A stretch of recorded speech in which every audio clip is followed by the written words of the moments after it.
खुदावन ताला काबा के पास 70,000 फरिश्ते सोने की जंजीरें लिए हुए भेजेगा जो उसे महशर की तरफ खींचते होंगे।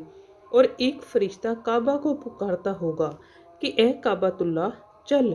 वो कहेगा हाँ, लेकिन पहले मेरा सवाल पूरा हो जाए।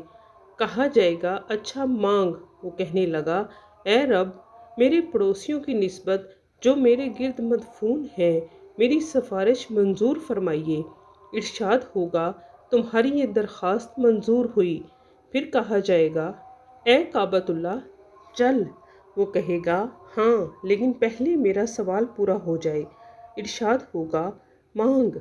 वो कहेगा ए रब, आपके गुनाहगार बंदे तमाम दूर दूर के रास्तों से मेरे पास आए हैं। मेरी आपसे ये दरख्वास्त है कि आप इन्हें फ़िज़ाए अकबर से अमन दीजिए। उस वक्त मनादी पुकारेगा सुन लो, जिसने काबा की ज़ियारत की हो वो अलग हो जाएगा। बस खुदा उनको काबा के गिर्द जमा फरमाएगा और उनके चेहरे रोशन होंगे।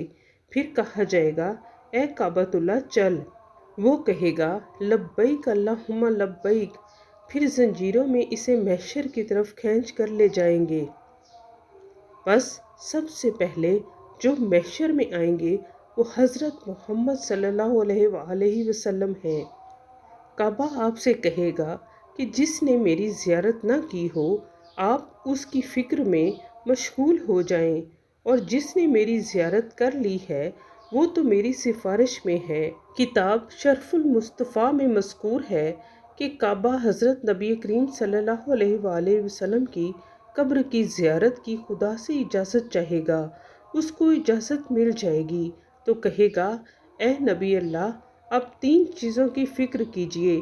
जिसने मेरा तवाफ़ किया होगा और जो घर से निकला होगा और मुझ तक ना पहुंच सका होगा, और जिसने मुझ तक पहुंचने की ख्वाहिश की होगी लेकिन कोई सबील ना हो सकी होगी, मैं उन सब की सिफारिश करूँगा।